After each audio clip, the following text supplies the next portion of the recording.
Assalamu alaikum. Today we will study about application of oxygen और physiological effect of oxygen. दोनों का meaning same है। Application यानी apply करना, मतलब ऑक्सीजन के असरात क्या है, वो जब अप्लीकेबल होता है तो क्या क्या होता है प्लांट के अंदर, या फिजियोलॉजिकल इफ़ेक्ट यानी वही प्लांट की जो तबई हालत है उसके ऊपर कौन से असरात होंगे, ये असल है। इसी के ऊपर क्वेश्चन आता है आपको, ये physiological right the physiological effect of oxygen और the right the application of oxygen. तो आपको ये सब याद रखना है बेटा। अब इसमें सबसे पहला इफ़ेक्ट इसका देखेंगे क्या है, सेल इनलार्जमेंट, है ना।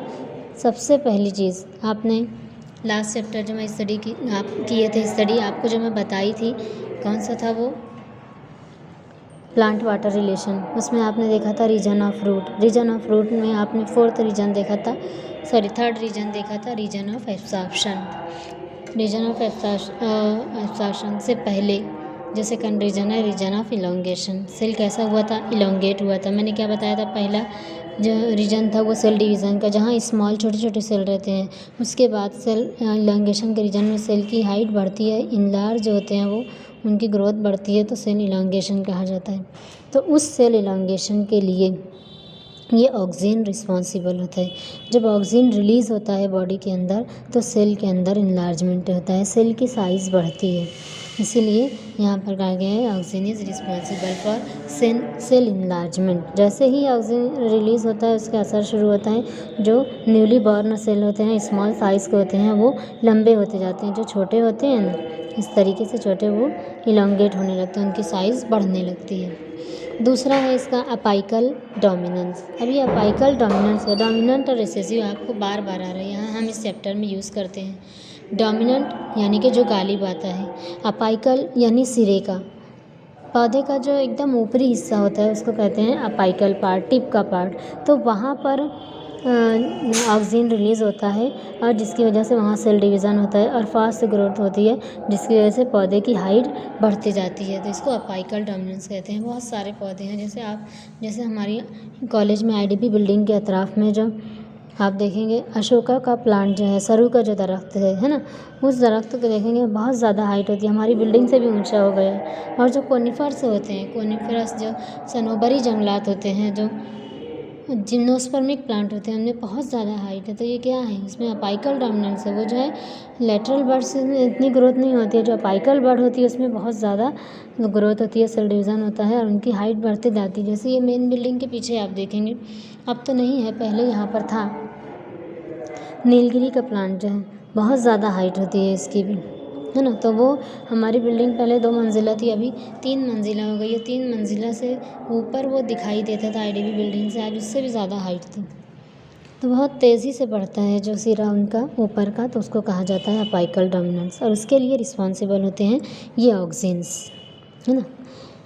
थर्ड है stimulates growth of root and shoot. जब ऑक्सीजन रिलीज़ होता है तो ग्रोथ होती है, कहाँ होती है, स्पेशली इन रूट में होती है, जड़ में, और शूट या स्टेम। तो लेकिन फ़र्क है, जब लार्ज अमाउंट में ज़्यादा क्वांटिटी में रिलीज़ होता है तो रूट की ग्रोथ होती है, और जब स्मॉल अमाउंट में लो कॉन्सेंट्रेशन में रिलीज़ होता है तब स्टेम की ग्रोथ होती है। ये आप याद रखना बच्चों, यहाँ पर जब लो कॉन्सेंट्रेशन में रहेगा तो स्टेम की ग्रोथ होगी और हाई कॉन्सेंट्रेशन में होगा तो रूट की ग्रोथ होगी, है ना। तो स्टिमुलेट करना यानी उकसाना, ये रूट की और शूट की ग्रोथ को उकसाता, मतलब ग्रोथ करता है ना। वहाँ पर नमो होती है तने की और जड़ की।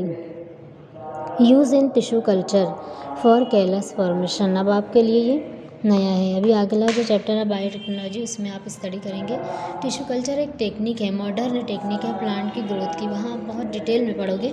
यहाँ सिर्फ आप इतना याद रख लो कि जैसे हम ज़मीन में पौधे का बीज डालते हैं, प्लांट के सीड सोन करते हैं तो नया प्लांट होता है, ऐसे ही इन द लेबोरेटरी कंडीशन, जहाँ पर ना मिट्टी है, ना पानी है, ना हवा है, ना रोशनी है, लेबोरेटरी के अंदर की जो महदूद हवा है और जो लाइट की रोशनी है, और एक अगार मीडियम होता है, न्यूट्रिएंट मीडियम, है ना, जो अलगी से अगार अलगी से बनाया जाता है, जेली लाइक सब्सटेंस। उसके अंदर प्लांट का एक सेल डाला जाता है, टिश्यू डाला जाता है, जिसके बाद इसमें ये एबिलिटी होती है कि वो रीडिवाइड होता है और न्यू प्लांट पूरा लेबोरेटरी के अंदर टेस्ट ट्यूब में ग्रो होता है, बनता है। आज ये टेक्निक बहुत मॉडर्न हो गई है, बहुत पहले से ये शुरू है। तो इस टेक्निक के अंदर भी जब एक सिंगल सेल होता है टेस्ट ट्यूब के अंदर, है ना, अगार मीडियम में, इस सिंगल सेल में डिवीज़न स्टार्ट होता है और मास ऑफ सेल, बहुत सारे सेल, यहाँ तो मैं थोड़े से बनाई हूँ, हज़ारों सेल बन जाते हैं। सेल आपको पता है एक सुई की नोक पे हज़ारों सेल आते हैं। सेल की साइज़ बहुत शॉर्ट है ना, तो उसको कहते हैं कैलस। सबसे पहले एक सेल से बहुत सारे सेल बनते हैं, फिर उसके बाद उसमें बॉडी ऑर्गेनाइजेशन, रूट नीचे से दिखाई देती है, ऊपर से शूट बनना शुरू होता है।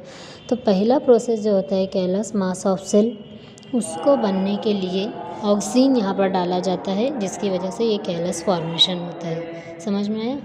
इसके बाद नेक्स्ट है इसका एप्लीकेशन 2,4-D ऐसे हर्बिसाइड। ये तो आप इससे पहले वाले पॉइंट में आपको मैं बता ही दी हूँ कि जो हमारी क्रॉप फील्ड में जो क्रॉप प्लांट के अलावा अनवांटेड जो ग्रासेस होती है उनको ख़त्म करने के लिए वहाँ स्प्रे करते हैं, तो ये कहलाता है हर्बिसाइड। इसके बाद है प्रोमोट पार्थिनोकार्पी। अब ये पार्थिनोकार्पी क्या है? सबसे पहले आप प्रोमोट यानी बनाना, पहले पार्थिनोकार्पी आप ये याद रखेंगे, सीडलेस फ्रूट, ऐसे फल जिनके अंदर बीज नहीं होते, है ना, जैसे आप खाते हैं बनाना, केले के अंदर बीज आपने देखा नहीं है, जो नेचुरली होते हैं।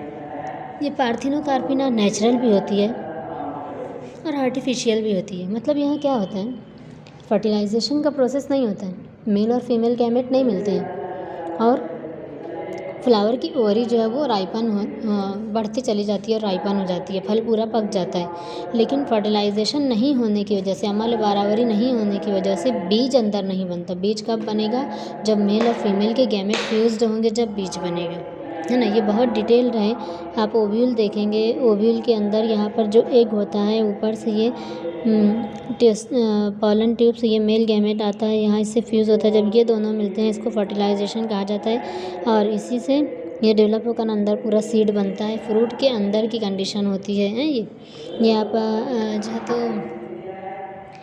फर्स्ट चैप्टर में स्टडी कर चुके हैं ना, production in lower and higher plants, पूरा आपने स्टडी किया है। तो फर्टिलाइजेशन के बगैर फ्रूट बनता है ना, without fertilisation fruits are formed that are called as parthenocarpic fruit, इसीलिए इसका दूसरा नाम है सीडलेस फ्रूट। एकदम कॉमन एग्जांपल मैं आपको देती हूँ, आपके घरों पे अक्सर पपाया आता है ना, पपाया कट करते हैं, आपका एक्सपीरियंस होगा या आपकी अम्मी से पूछना, इसके अंदर एक भी सीड नहीं होता है, सीडलेस होती है, पूरी अंदर खाली होती है। जब वो बंद होती है उसको कट कर खोलते हैं, अंदर खाली होती है, उसके जो काले काले बीज होते हैं वो नहीं रहते हैं। उसकी वजह यही रहती है कि फर्टिलाइजेशन नहीं होता है, अंदर सीड नहीं बनता है, और पपाया जो पूरी बन जाती है, तो उसको कहते हैं पार्थिनोकार्पी। तो इसको प्रमोट करता है कौन? ये ऑक्सीन, है ना, पार्थिनोकार्पी को प्रमोट करता है और सीडलेस फ्रूट बनाता है, जैसे ग्रेप्स, ऑरेंज, है ना, बनाना, लेमन।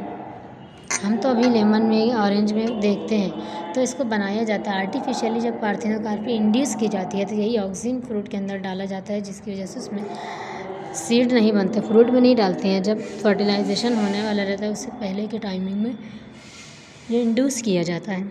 नेक्स्ट है सेल डिवीज़न इन कैम्बियम। अब ये कैम्बियम क्या है?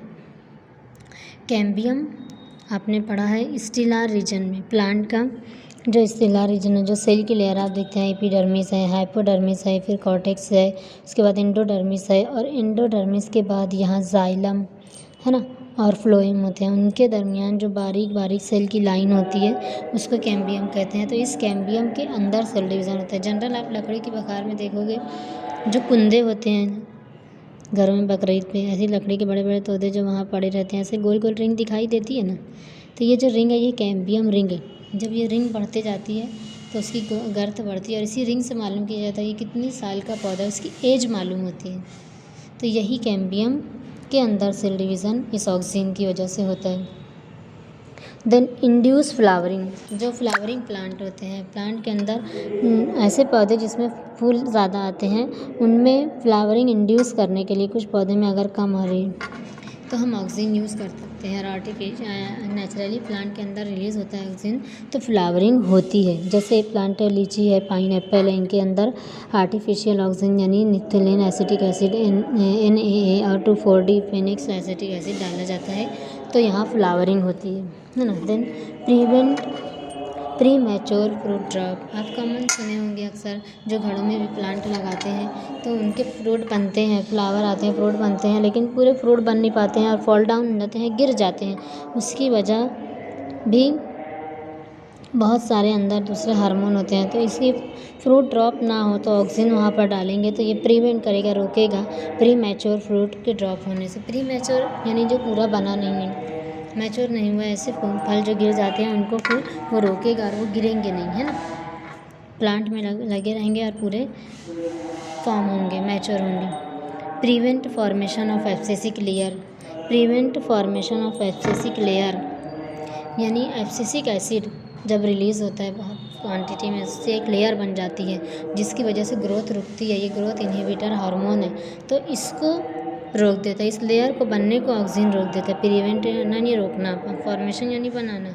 तो एब्सिसिक एसिड जो लेयर पौधे के अंदर बनती है, कहाँ पर, जब समर सीज़न होता है, इस तरीके से इसके जो ब्रांचेस हैं या जो लीफ के रीजन है वहाँ पर ये रिलीज़ होकर लेयर बना लेता है, जिससे वाटर और मिनरल्स उस तक पहुँच नहीं पाते हैं, उस लेयर की वजह से आगे नहीं बढ़ पाते हैं, तो इस लेयर को ये बनने नहीं देता है ऑक्सीजन, इसीलिए कहेंगे prevent formation of abscisic layer. उसके बाद ब्रेक डॉर्मेंसी। अब डॉर्मेंसी क्या है? ब्रेक यानी तोड़ना, डॉर्मेंसी यानी ऐसी रुकी हुई हालत सीड की, सीड के अंदर आती है डॉर्मेंसी। बीज जैसे ही बनता है प्लांट्स के अंदर, फ्रूट के अंदर, फिर वहाँ से निकलता है तो एक वक्फा होता है जिसमें उसके अंदर कोई भी चेंज, कोई तब्दीली, कोई ग्रोथ, डेवलपमेंट नहीं होता है।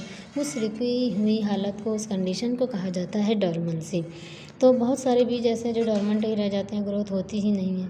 तो जब एक पीरियड ख़त्म होता है, जब उसमें ग्रोथ शुरू होती है, तो उसकी वजह यही होती है, उसके अंदर ऑक्सीजन रिलीज़ होता है और ऑक्सीजन के रिलीज़ होने से वो जो ग्रोथ रोकने वाला हार्मोन है, एब्सिसिक एसिड है, उसका परसेंटेज कम होते जाता है और ये बढ़ते जाता है, जिसकी वजह से फिर उसकी डॉर्मेंसी ब्रेक होती है और उसके अंदर जर्मिनेशन होता है। प्रोमोट जर्मिनेशन, प्रोमोट करना यानी बढ़ाना।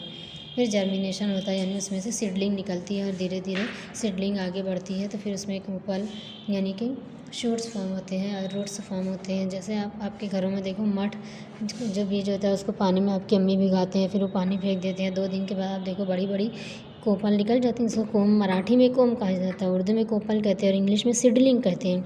तो उसमें सीडलिंग्स, ये सीड के अंदर सीडलिंग आती है ना, इस तरीके से कोम वाली बोलते हैं ना, तो ये मराठी लफ्ज़ है कोम, इंग्लिश में सीडलिंग बोलते हैं। तो ये जर्मिनेशन है, तो ये प्रोमोट करता है, जर्मिनेशन को बढ़ाता है। कौन?